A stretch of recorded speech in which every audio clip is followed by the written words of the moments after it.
Brad, Here. Corey, Here. Chris, Here. Shanda. Here. Okay, we have a quorum. We'll proceed. Item B, approval of minutes. I will entertain a motion to approve the June 17th Park Board minutes when you are ready.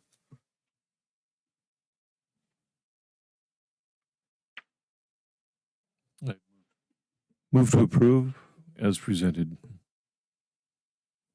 Okay, is there a second? Second. Okay, been moved and seconded to approve the June 17 minutes. Is there any discussion? Discussion. Roll call vote, please. Barry, Yes. Steve, Yes. Brad, Yes. Corey, Yes. Bo, Yes. Chris, Yes. Shanda. Yes. All right, motion passes. Item C, financials.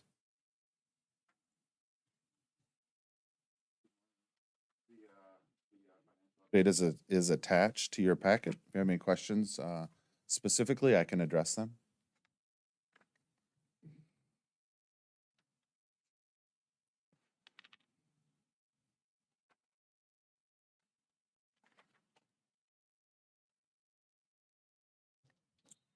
Mr. Chairman, I'd move to approve the financial report as presented. Okay, is there a second? Second.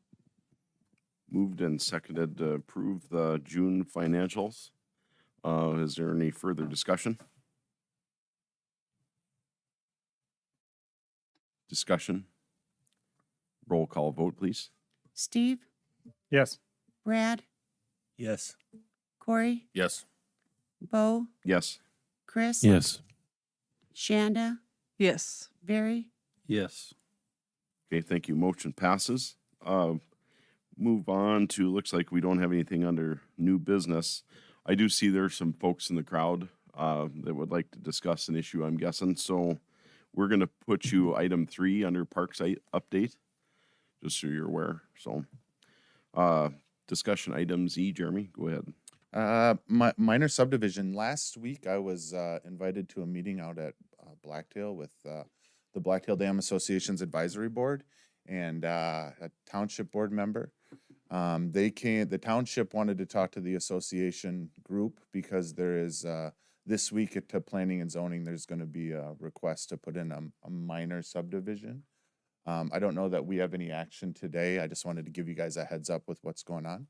But it is on, I think it's been submitted and on the agenda for this Thursday at planning and zoning. So their minor subdivision, it 2 different spots, they're putting in 4 lots. The first one would be first one would be the northeast corner. So right there, off off Ben Roslin's land, just east of the dam, below the dam there. They want to put up in that northern part there, right there. Yeah, over to the left a little. They want to put right there. They want to put a 4-house subdivision. Each house would be just over an acre. So they could each have, be within rules to be able to have a drain field on their property.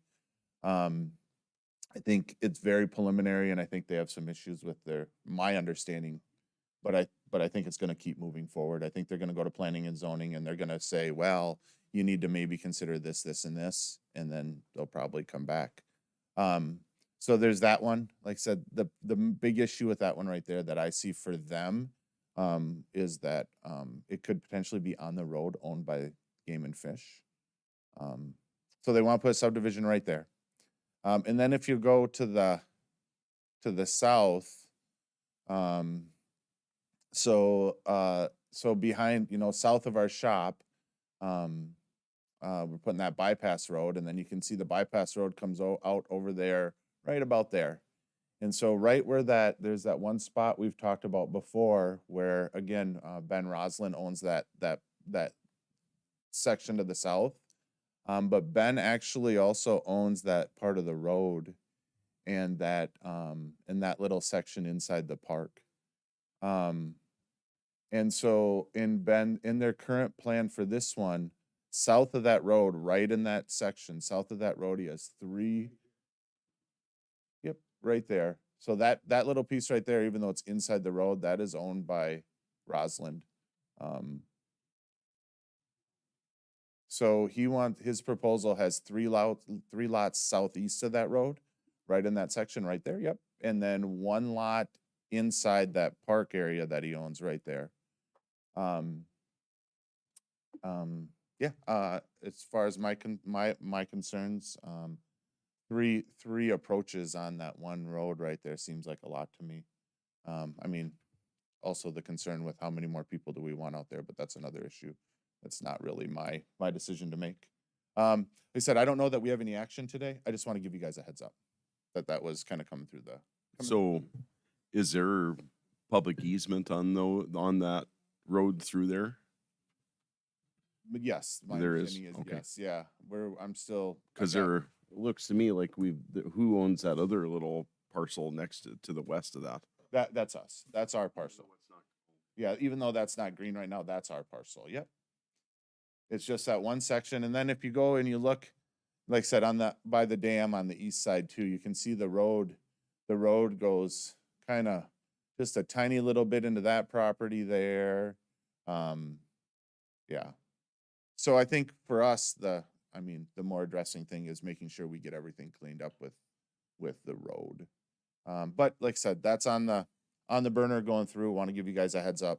I'm sure we'll hear more about it after the planning and zoning meeting this week. Okay. Any questions?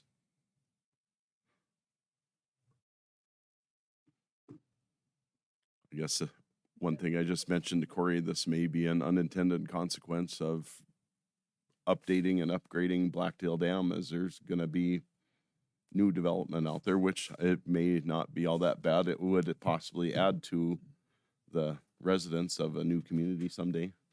Well, my immediate concerns are water, rural water, being able to handle our 56 sites of water during the summer months and our showers, additional bathrooms, and then adding 8 more full-time homes immediately to all this. I just look at it and say, I as a resident hardly have any water pressure as it is. Well, and unfortunately, that's a real water issue because, yeah, the way they build the water systems is a struggle because they can only build for the residents are there. They can't overbuild and, yeah. Okay, any other questions, comments for this item? Okay, master plan implementation update. Okay, real quick, I'll go through a few things. Lookout Park, we have really just 2 things left to do. Haven't made the water connection yet. The water line is underneath the road, so just being strategic about making that water connection for irrigation. I will say that yesterday morning, I drove. First thing I did in the morning, I went out and drove out at Lookout Park because I wanted to look at it. And really, really, for the first time, I was actually really excited and felt like it looks like a really nice neighborhood park. Every other time I've gone up there and I've had issues with things, and maybe I'm a little bit too critical. I don't think I am. But I just think that I really was, I'll be honest, I didn't want to come to work on Monday. I was I went out of town for the weekend, but just going up there and seeing that park looked really nice and just kind of gave me a jolt of, hey, yeah, maybe this job ain't so bad. So I was excited. I was excited to see the park be nice, and it was a long weekend with campers. So even though I was out of town, so it was nice. I really went up there and I'm like, wow, this looks like a really nice neighborhood park. So we're getting there. Like I said, 2 other things to do. Got to make the water connection for the irrigation, and in that parking lot, we've got a handicap parking slot planned, and right now it's got a little too much slope, so they need to fix that. Moving on to Coteray Dam, same thing. We have a few items left for some punch list items till we're completely done. The plumber's down there today finishing up the last couple things he's got, and then he's going to do a walkthrough with my guys and how to blow out all the lines and take a video and all that. So then hopefully all the plumbing is done. There's some other things. I think they got 5 more trees to plant, and then they're still gonna haven't put the finishing sealer on the floors in the comfort stations. Other than that, just a couple real minor things to just finish up out there. Blacktail, obviously we're chugging along really good. I believe the bypass road is closed again right now. They're gonna put that first layer on top of it, and then they'll open it back up until the end of the year. And then at the very end of the year, they'll put that final layer on, and it'll be opened up nice and new. But their plan is to put that first layer on and let people drive on it. The concrete is either this week, the concrete for the new boat landing will be done. I know the way it works is they pour one slab and then they push it into the water and then they pour another slab. First slab is already poured and pushed in the water, so I think they're pouring that second one now. That boat landing will be done soon. As soon as they get that boat landing done, they're gonna use it. So we don't have to drive through the park to get to the other one. And then the one other thing that I did want to discuss is since our last meeting, we did have a meeting here with where we invited, it was open to the public, but it was mostly people from Blacktail Dam Association. I know a couple people were here. There were questions and concerns, and we kind of went through and gave them a presentation.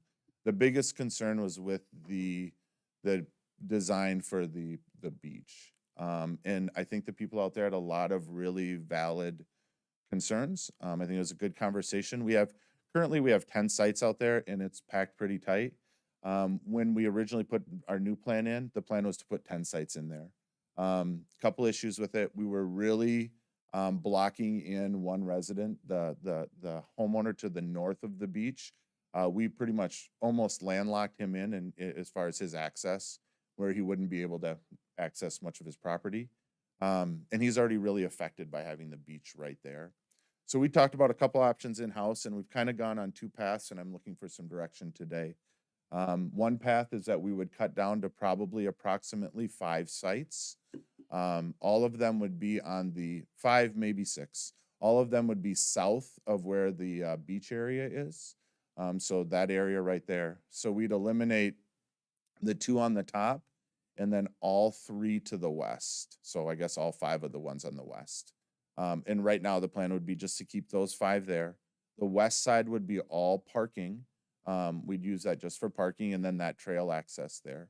And then where that area where the shower house is up there, we would move that down south just to get it a little bit further away from that property owner. Otherwise, that would stay pretty close. Things would get moved around, but it'd be about the same. 5 sites, a beach, a shelter, a playground, and parking. The other option we heard was that, or that we discussed, was that we would eliminate all campsites from here and make this a day use park. We talked about the possibility of renting out, putting in a couple larger shelters and renting them out for day use. I think both ideas have merit and both of them have some concerns. That's why I'm looking for some direction from this group today. Certainly would be open to any questions or any discussion. Okay, any discussion? Actually, I like the idea that you're looking into this one because that did look like a lot of campers. My feeling on it would be go down to the 5 and give a little more room to the resident on that other side because I think it's an awful nice spot, but to go down to 0, I don't think I really like that. One of the cabin owners on the governing board also from out of Blacktail did come up with an idea.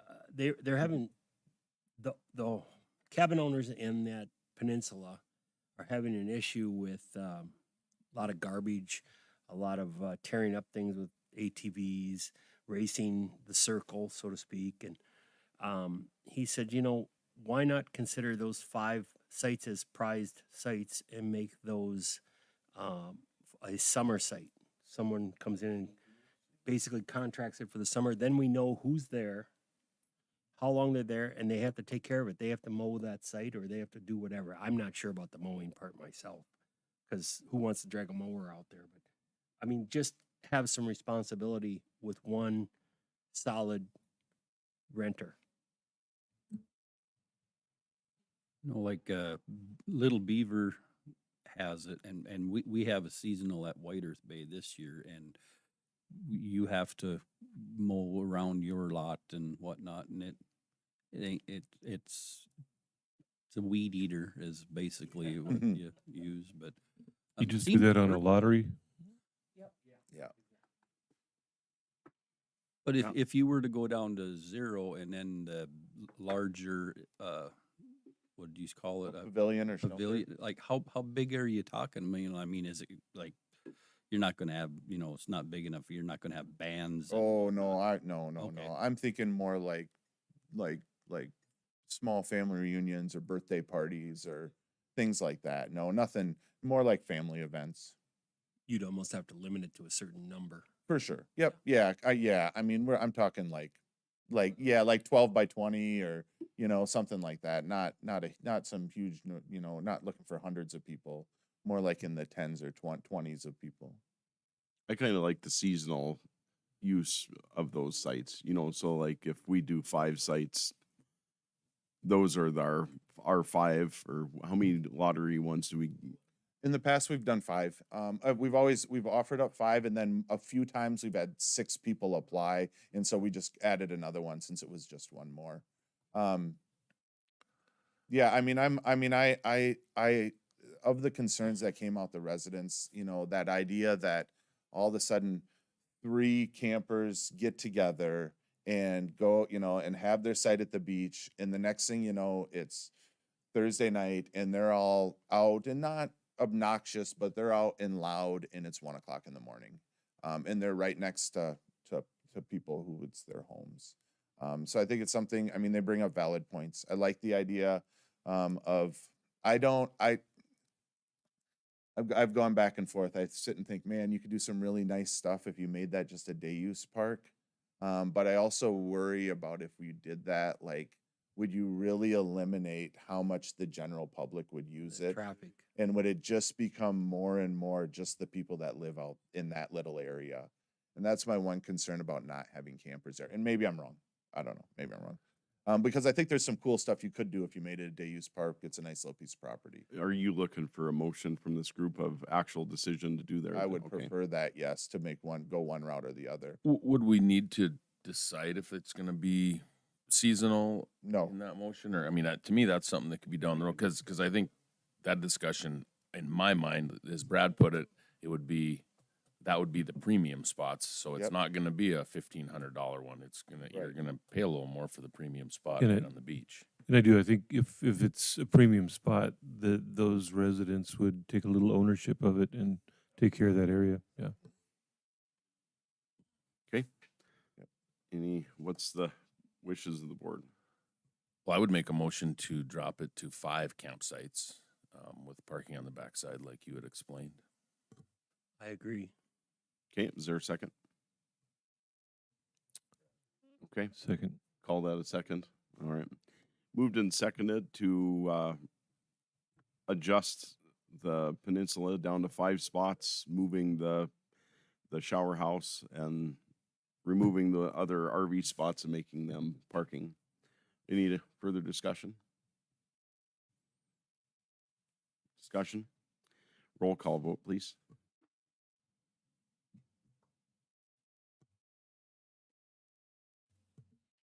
Brad, Yes. Corey, Yes. Bo, Yes. Chris, Yes. Shanda, Yes. Barry, Yes. Steve, Yes. Okay, motion passes. We on to item G? Yep. Camping? Yep. So just wanted to, in general, kind of give you a quick overview of how camping's been going. No question about it. Little Egypt, we will have our busiest year ever. I can already tell that. Our numbers, we are full every weekend, every RV site, every tent site, every weekend at Little Egypt. And more, we're getting more people during the week as well. We're getting more and more people that, a lot of times they're staying out there, but a lot of times they're coming in Friday. They're camping the weekend. They're maybe coming out during the week and hanging out, and coming and hang at their camper, going to the beach and going home and working, and then coming out that second weekend.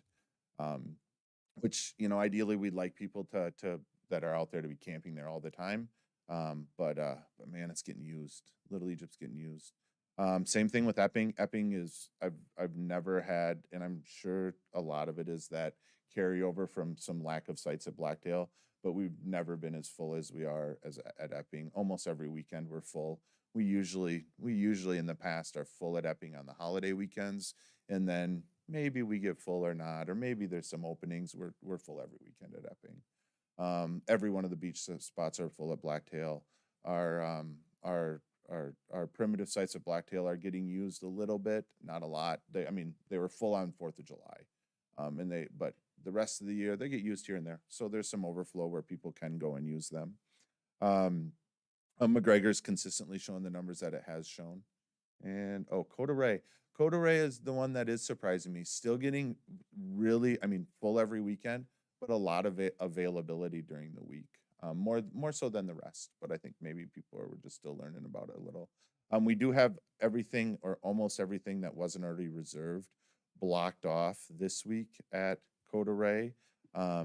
I did forget about that because they're looking at we weren't sure what was going to happen. And the entrance on the south side, we have the spots on the south side entered. Because the culvert they put in, they need to lower it down. They put it in just a little too high and they need to get it lower. So just concerned about when they were going to do that this week. So we blocked off a couple days to give them an opportunity to get that work done. But in general, just been really busy. For the most part, it's been really good. We have had some issues this last weekend, after 4th of July weekend. Well, at Little Egypt, we did have a fire. It was started by fireworks, grass fire. By the time the fire department responded, the fire had been put out. It's probably, I don't know, less than a quarter of an acre, probably closer to a tenth of an acre, I would guess. But like I said, they had buckets and hoses and it put out before the fire department got there. That same weekend on Sunday, someone was camping in Little Beaver Bay. First time they've ever been camping. They have the largest camper I've ever seen. They just pulled it up to Epping or Little Egypt without having a reservation or nothing. Pulled it up, dropped it, and left. And it broke, and they couldn't get their feet removed. So he spent a couple days trying to get it out, and then finally my guy Carter went out and got him lifted up and got him so he could hook it up and go. So still having a little bit of that, but the guy was really nice, and he was appreciative that I was nice to him. And so just some headaches like that with people showing up without reservations, but we're getting through. But in general, just really busy. It's been great. And then moving on, I just want to give you a little update on water quality at specifically at Epping. I will say that we did get a sighting for blue-green algae at McGregor, and so they sent a sample in to find out what's going on with that. Epping Springbrook Dam looks great right now. I sent another sample in. We had somebody else put in a notification that said they thought they saw blue-green algae. I went out there that day. They called me. I went out there that day and I saw zero. But when someone says that we have to send a sample in, I sent a sample in. We'll find out here shortly. But it looks really good right now. And this cool weather is going to keep us, this week's going to keep us going in the right direction with this. So moving in the right direction. And then the one other thing is part of our 319 program that we're in, I will submit all of our finances for reimbursement today for the first half of the year. So that all gets submitted today and they'll reimburse us for everything we've done out there so far. So that'll get done. I am curious about McGregor. That's a tough one. It's shallow. Man, I hope it didn't get that blue-green algae, but we'll see. Otherwise, if there's no other questions on water quality. It's good news. It's really good news. Really excited. I was really disappointed when I got that phone call about Epping when Brian from the state called me, and I left town within the hour of him calling me because I wanted to go out and look, and I was really excited that I looked out, and there was a lot of regular green algae, but no blue-green algae. So I'm sure right by the beach there, that fishing pier right there was a lot of green algae. But I walked the entire shoreline. All those little inlets, I walked thinking maybe there's some somewhere else. I didn't find any. So that's good. Okay, awesome. Any other questions for Jeremy on those topics? You have anything else for us? And I guess the one thing I did just forget to mention, I should have said under the master plan implementation update, just that we have started to meet and design Epping Springbrook Dam. Our goal is still to bring that to get that entrance, that drive out to bid before the end of this year. So we have had our first meeting on some designs and some improvements to be made to Epping Springbrook Dam.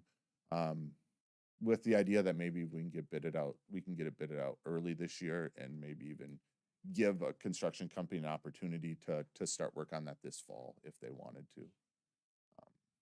But yeah, otherwise, that's all I got. Anybody else have anything for Jeremy? Okay.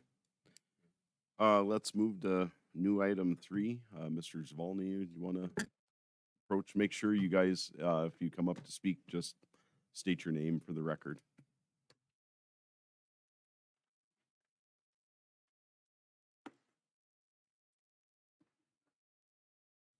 Morning.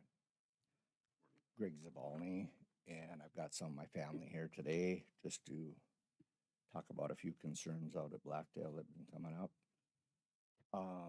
Most of you know who I am, some may not. I sat on the Blacktail Governing Board for many years and president of the Blacktail Dam Association. And then from there, they wanted me to come on the park board. So I came on to the park board and represented the parks for 24 years and put a lot of time into doing it, working a full-time job, raising a family, and keeping all the parks going. And just a few things, accomplishments that I'm pretty proud of that is when you go up to the Blacktail area, you'll notice there's no oil wells within 2 miles of Blacktail. I worked with the Minerals Department, Lynn Helms in particular, and I didn't think I was really going to get anywhere when the oil companies started at the first part of the boom. They had wells staked around Blacktail, and me and the residents of Blacktail, we didn't think that was a good idea. So I took the project on to try to get that banned. Lynn Helms called me one day and he said, I agree with you. He said, we don't need to put wells that close to property anymore. He said, we're doing horizontal drilling. There's no reason we have to go within 2 miles. So you look today, there's no wells within 2 miles of Blacktail. I think that was a big plus for that area. So going on to, as soon as I got on the board, they'd already been talking a couple of years about buying the lots and the county selling the lots because the county was basically in the rental business. Everybody that had a lot of Blacktail rented for $50 a year. I think it went up to $100 a year eventually. But every meeting, we had a house full of Blacktail residents that had a beef about this and a beef about that. And I want to do this and you can't do that. We had to deal with that at every one of our meetings. So we just kept proceeding the next 2 years into working on this project. And I mean, none of you were there at that time. This started in 94. 95, it started taking shape. 96 is when we really got after it. And we had Ray Atal on the commission. Dan Kalile is the only surviving member of that team. Ray, unfortunately, died right in the end of it in 97 when we were just completing the project that he had worked so hard to get completed. So once we got that done, you know, I look back on what Jeremy's saying before and today.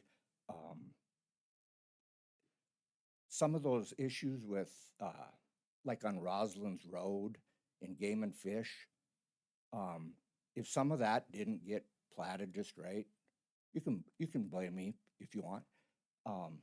Doug Coomer was the surveyor. Tom Selby was our project head for this project. And Tom is one of the most detailed, organized guys I ever know.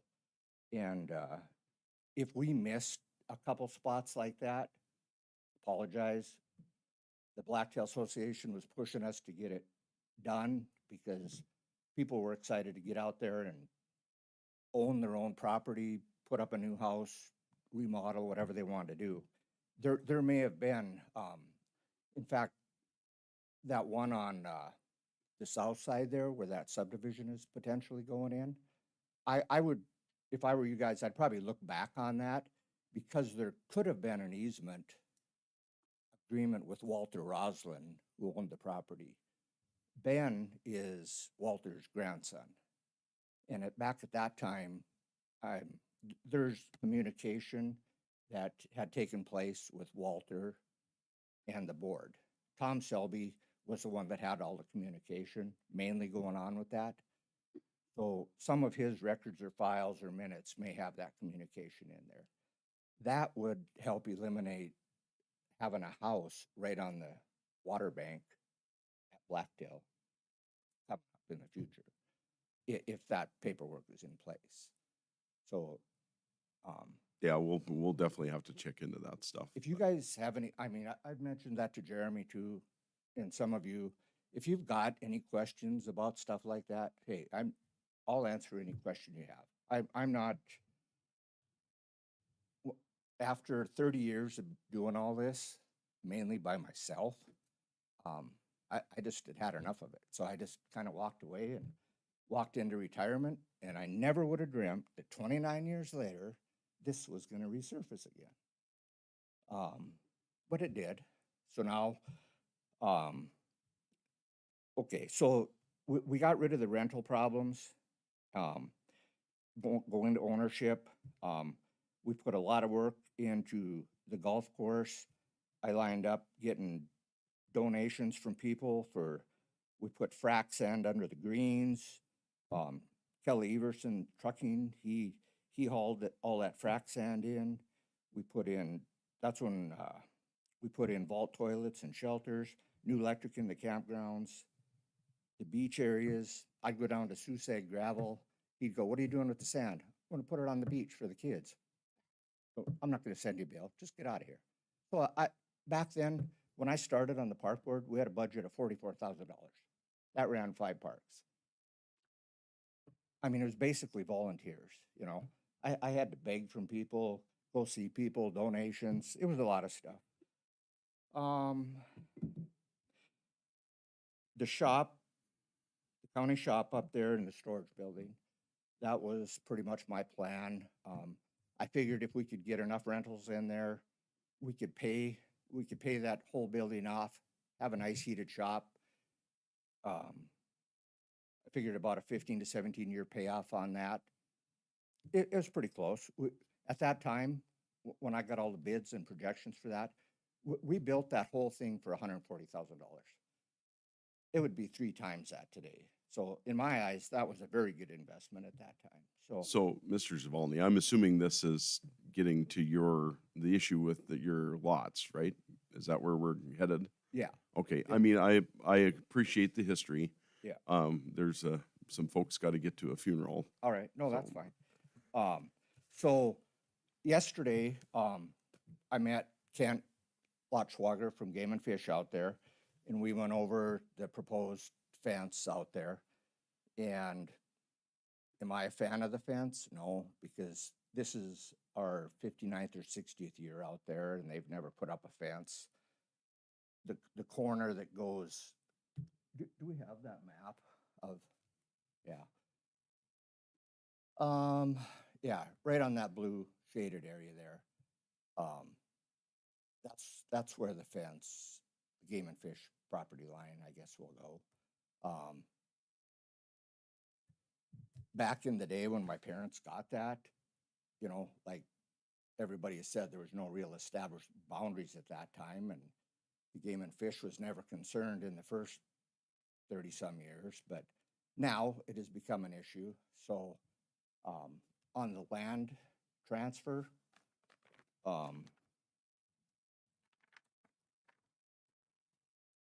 it could be a number of people that are at kind of fault of what happened there. But when I talked to Kent yesterday, I said, "Okay, Kent, you remember this whole thing because you were in the middle of it." Fred Reichman, retired Game and Fish, was in the middle of it, and Kent was. And they said, "Yeah, that was surveyed out, and it went through the Game and Fish process, and when the surveyor came in, he said there is a problem with a few lots. And one of them was lot 201 and 202. So they had to come back for a recommendation. And I've got in the minutes here that it says the plat's almost ready for approval, but there appears to be a problem with the east part of Zavolny's lot. The Game and Fish claims they own that portion up by the lake. And Ray Tall moved, Smith seconded for Chairman Kalile and Zavolny to visit with Game and Fish to iron it out. Okay, well, Tom Selby was our iron out guy. So he tried to buy that little 2 pieces from the Game and Fish. Well, they said they can't sell land, but they would consider a trade, a land swap. So that's what happened when Tom put the whole package together, which took months and months and months and years. It ended up taking 6 years before it got finalized. So they swapped about a half acre on where the new boat ramp is going now on the south side for those 2 little parcels to be added on to our lot. And when it got to the point where the plat had to be recorded for everybody to get their deed and buy that lot, they couldn't wait on the Game and Fish anymore, so they ran it through, and everybody got their own property. But then it took 6 years for the Game and Fish to finish all their inspections and their channels they had to go with. Well, in that amount of time, we'd all kind of moved on to different projects and life and whatever going on. And so I've got the minutes here, or when it came back, it finally went to planning and zoning. Planning and zoning approved it. Julian Gullickson signed it. He was the chairman of planning and zoning. And then it came back to the commissioners. It didn't come back to the park board. It went to the commissioners. Dan Kalile signed off on it. Beth signed off on it. Then it went to the recorder's office and got recorded as park board. That's where things got interesting. You're referring to sublot 2, sublot 3. Yeah. So you're saying that, I mean, the problem we have today is there is no deed saying that sublot 2 and sublot 3 are yours. Correct. So that's what we need. If you have a deed to show us, I mean, that would settle this. The only other way, that's why we discussed the easement for that sublot 2 is to settle it. So you would have easement to that, we move on. Otherwise, I mean, we have to decide what to do with public property there. I mean, that's why we're dealing with that today. And I can appreciate the history, but without the paperwork that says that that's yours, there's nothing we can do. Well, I've got everything that leads up to it, and the only thing I haven't did is request a public files look at some of the files of Tom Selby's, because he was the most detailed person on files there ever was. I talked to him, and he remembers it very well. Fred Reichman remembers why this took place. Kent remembers. I talked to Beth about it. So it was supposed to have been recorded in your name, not in park board? Is that what you're Correct. saying? Yes.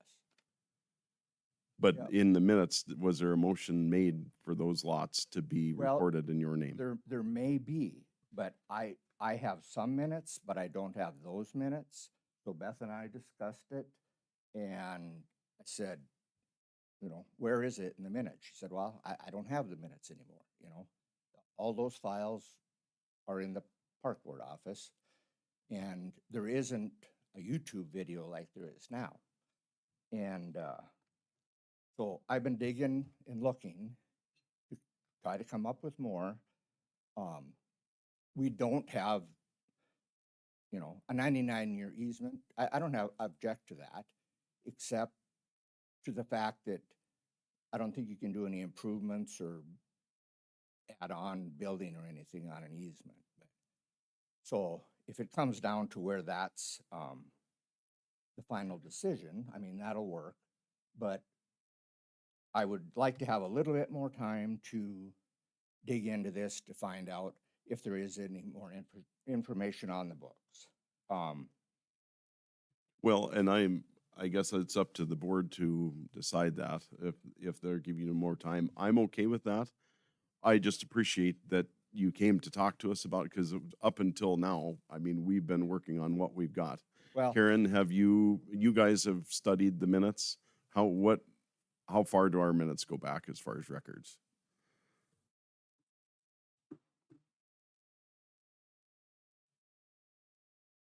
Well, we have board minutes from like the late 1800s, but a park board minutes, I think I found them back from at least 1993. What or Greg's, even before that. I mean, I Yeah, think what they're like Greg's at least from the talking- 1980s, really. what, But again, you know, I've looked through the board of county commissioner minutes and the park board minutes, and I believe that Jeremy and Lindsay did the same thing, and we couldn't find any minutes in there that showed that there was a motion to transfer that property to Greg Zavalny, and we conveyed that information to Greg. So, and I asked Beth about that. And back then, she was handwriting all the minutes. That's the only record. Some of them were short, you know, some of them were long. Well, and the good news though is in the minutes that if there was a motion made to that effect, she'd have it in there because a motion would have been made, seconded, voted on, and the recording of the vote. So, I mean, truth be told, that's all that needs to be in the minutes. The discussion doesn't need to be put in there. So, how much more time are you asking for? I mean, By the next meeting. okay. I mean, is the park board okay with that? I just have a quick question for Jeremy then. What is Game and Fish? Are they pressuring this fence line to be installed ASAP? Kent would like to get it put up the first part of August. He has seasonal staff, and first part of August, he'd like to try to get working on that. Which, I mean, But- Fish and Game property, there's nothing we can do. If that's what they're gonna do, that's what they're gonna do, correct? But what's Yeah, the- right. Well- This is on Game and Fish's property line, Right, so but that's so- a different. Yeah. But isn't the fence, whether they do or they had talked about putting it on that blue line, correct?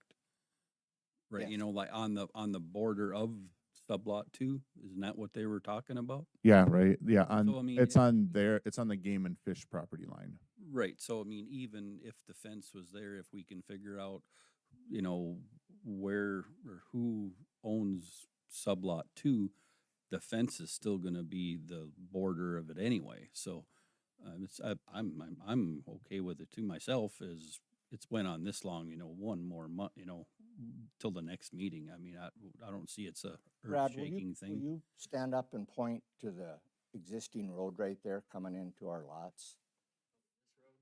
Yes. Okay, there's the road that's always been there.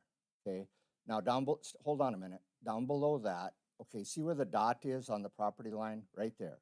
Okay, that is where Barsted's lot and our lot intersect right there.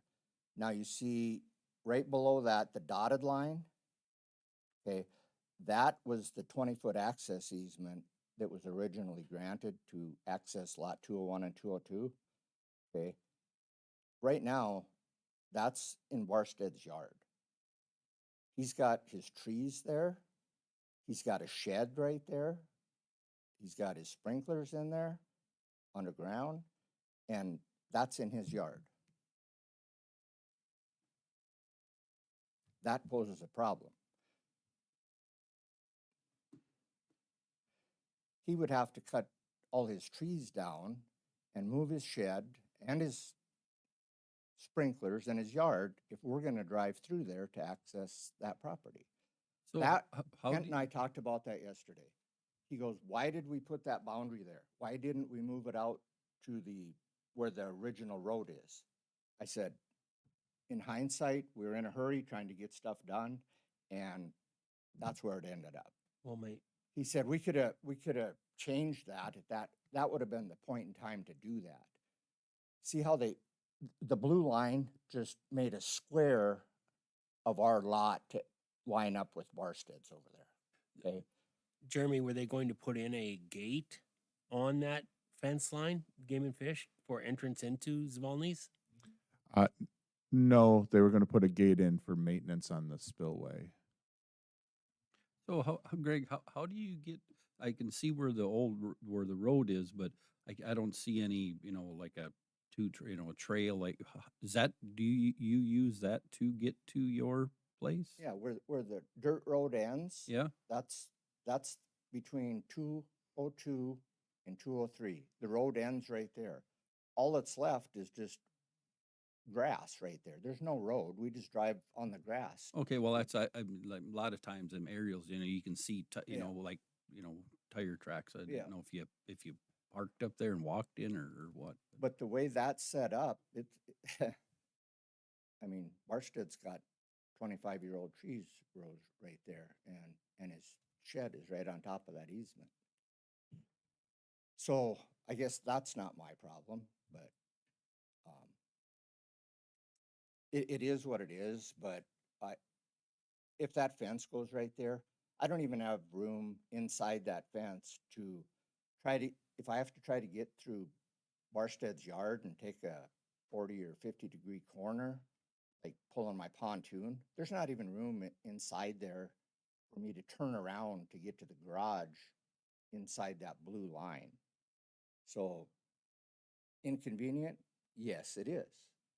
But if that's absolutely what the Game and Fish wants, I said, can we move that, Kent, a little bit, have an easement? He said, no, that's the boundary line. So, but he will give me an easement. He said, I'm going to clarify about the overflow spillway. That's where I put my docks in and out, and some of the neighbors have put their docks in and out. But he said, we don't want constant traffic in there. We don't want a boat ramp there. We don't want winter traffic in there. That overflow spillway was built with clay on it to hold the ground in. And over the years way past, we had problems with that. So we gated it off, and Kent doesn't have a problem with that. He doesn't want traffic in there. So now if they fence it off, the Game and Fish is still going to give me a permit that I can put my dock in there in the spring and take it out in the fall. But that's the only use that he's going to let happen on that property. So that's going to have to be worked out with Barstead if this board, because right on that corner of that, see where it says Williams County Park Board up above? Barstead is on the corner of all three. So he's stuck in the middle of it also. I don't imagine that conversation will go real well with him if he has to cut down trees and move his building. That's not my problem. I'm just trying to clarify some stuff. I mean, when all this started, I didn't know anything about it. Nobody from this board called me, asked questions. I wasn't invited into a meeting. I started hearing rumors last winter, said, you should probably watch YouTube of the park board meeting. So then I started watching them, and I just watched myself get beat into the ground pretty much at every meeting. And I got a little more upset every time I watched a meeting. So it's pretty much why I'm here today. Whether I have, any rights to tell my neighbor, I don't want to tell my neighbor. He has to cut his trees down and move all this stuff so I have an access to come in. We've been coming in over there for the last 60 years. And now I have to drive through my neighbor's yard to get there.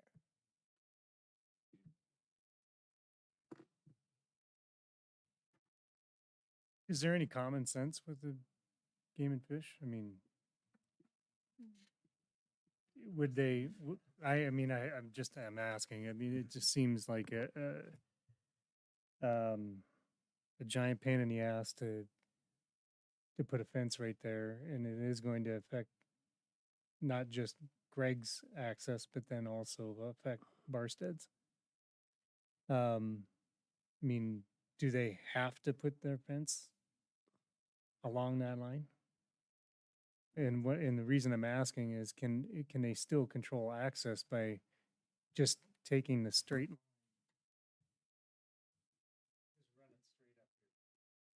Well, or even if they went and moved that corner out so that they could have, I mean, the issue is we could hammer out what the Fish and Game should do. I mean, I don't know. That's the thing. It's who negotiates that. The problem is I mean, what we can address is sublot 2. That's what we can address. So I got a like the sublots, and they're back in the day. There was a land. They said they can't sell land, but there could be a land swap. Could we not have another land swap? I mean, wouldn't that make things simpler, right? Well, like Brad just said, just run that blue line, just run the fence straight up to where it says mow line, and then we, whatever acreage that turns out to be or square footage that turns out to be, couldn't we not give them equal amount somewhere else? Well, could. I mean, I guess we'd have Well, to get I don't Kent in. know. I mean, this is truly could be another 5-6 year deal. But if that's what it takes, I mean, we've got to address it with the information we've got today.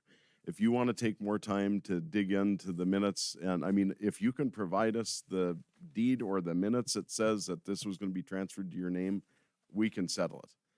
Otherwise, it's the easement. That was one of the board recommendations to help settle it. Yeah. So, And just a quick, over the course of a few years, as the park board, we had 2 or 3 different requests we had to settle on obtaining a little bit more land. When Rick Goffian built his new house, he needed about 25 feet. And so we sold him 25 feet for $500. I've got that here. And then Mark and Brenda Oilo came to us. Their little pie-shaped lot, that all of their approach wasn't included, and their trees right there weren't included. So for $1, we got a quick claim deed and deeded it over that little piece, that 1/4 acre of land to them. We did that. And as far as not selling land, or the North Dakota Century Code gives the County Board of Commissioners authority to sell or dispose of parks property or county property on a need-be basis. So I guess my point is that originally, the whole purpose of that land swap, if you look at it, why would the park board or anybody else want sublot 3 or sublot 2 is right in my backyard, the majority of it. Why else would that have happened? And that's why Dan Kalal came in here to explain it. I mean, he's the one that orchestrated it with, Ray Atoll and everybody that was on the crew. And he feels bad now because that came to the commission and he put his signature on it and it didn't get deeded correctly. That's why he came here. but that should have been in the motion, though, correct? It I mean, should've. it should have. If Beth wrote it in there. If But that's how the motion was stated, I have faith that our auditor would have stated that in the minutes. well, So we'll keep digging and see what we can find. see what we can find.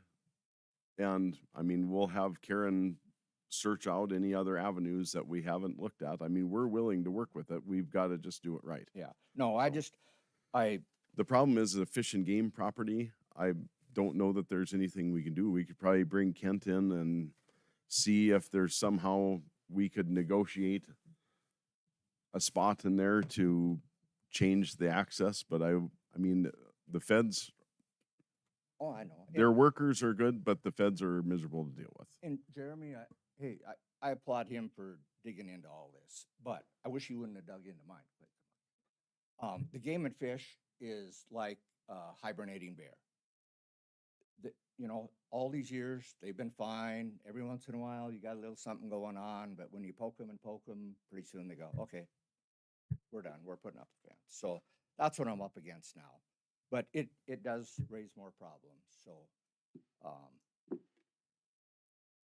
just call me if you got a question. I mean, I'm available. So I don't know, you want me to work with Karen and Jeremy? Visit with Karen, Whatever you want to do. visit with Karen and see if there's an avenue we haven't explored and report back to us at the next meeting, Karen.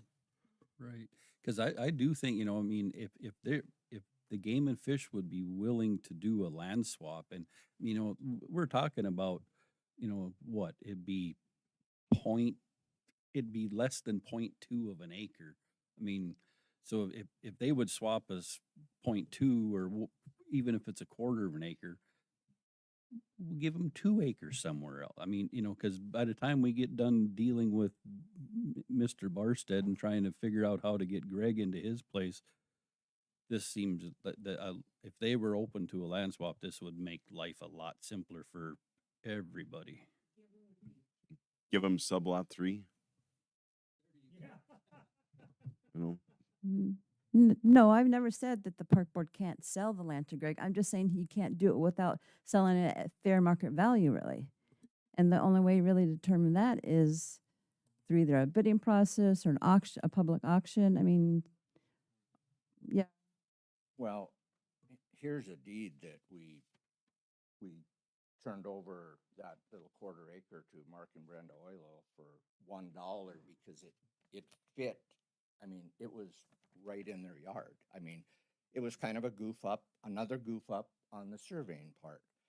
So, and the county commissioners are under Century Code able to buy or sell land at their discretion if need be.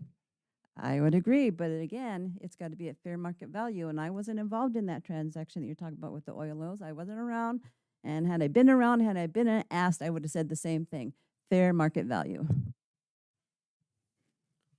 This took place 29 years ago. Yeah. so we'll have to continue the discussion and find an avenue. And I guess I don't know, what should we do with fish and game? Do you think Kent would come to a meeting? Okay. See if there's any latitude, if we can somehow trade some land, see how long that would take. But I guess if it takes 5 years, that's what it takes. Just to satisfy my curiosity, Mr. Zavolny, when you or your father developed that property or settled on that property, were the boundary lines defined and determined and communicated to you or your family at that time? That's a good question. I was 5 years old. And when everybody went out there, it was just kind of, you went out and you kind of picked your lot, and the way they had Montreal Williams come out there, and some lots were 50 feet, some were 60 feet. So they had Montreal Williams put a power pole in between each one, so you could service 2 lots off a pole. And then people just said, okay, I'm gonna plant a few trees here and a few trees here, and okay, there's your lot. I don't know where the plot is from in 1963 or 4 when the county did the survey on it, but I don't have that. Press your mic. Well, there was. They put a spillway in there, and then Dad had our cabin up framed up like in 66, and that year it flooded. We had 2 or 3 inches of water in our cabin, and then right after that, the water board got involved, and they lowered it, the spillway, emergency spillway, 2 feet. Okay. But that's what then it was. we still had about 20 cabins in the floodplain, but they've refused to lower it anymore. So now the new standard is you raise new ones up above the floodplain. So like 2086, I think, is the benchmark, and you come up above that.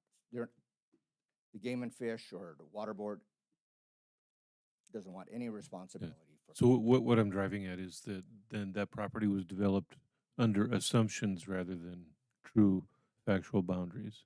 Yeah. Yeah. And we didn't know any different until we started this purchase process, when we had an actual surveyor come in and GPS the whole thing.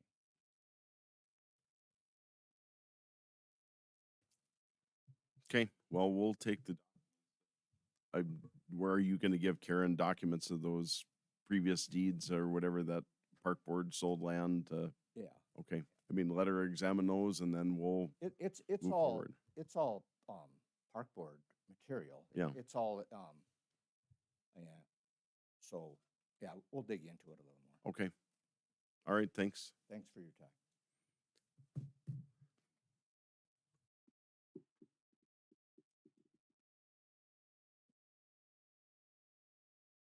Hello, I'm Zona Bjornson, Greg's sister.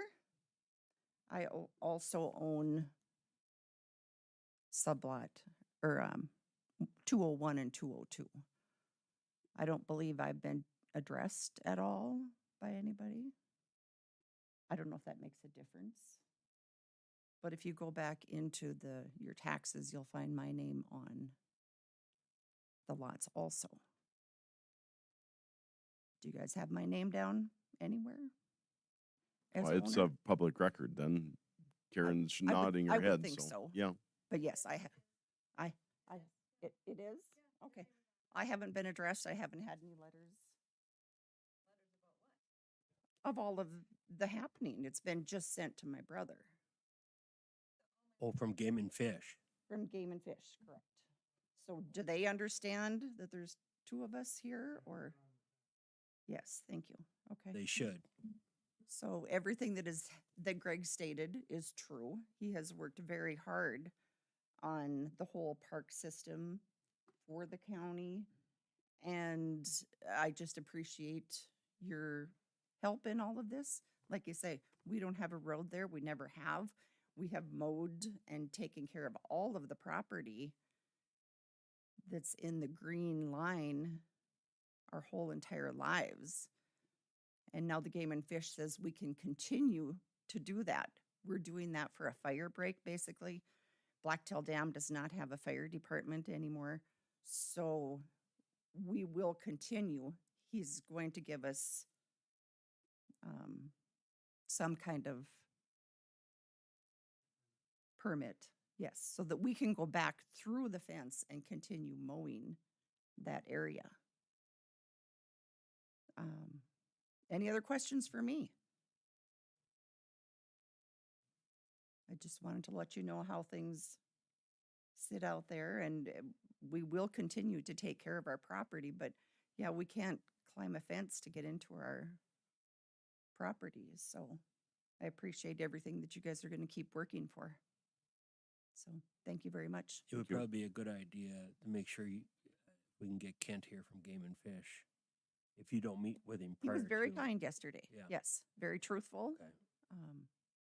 So yes, when he comes back, we will be at the meeting. So thank you guys very much. I Okay, appreciate it. thank you.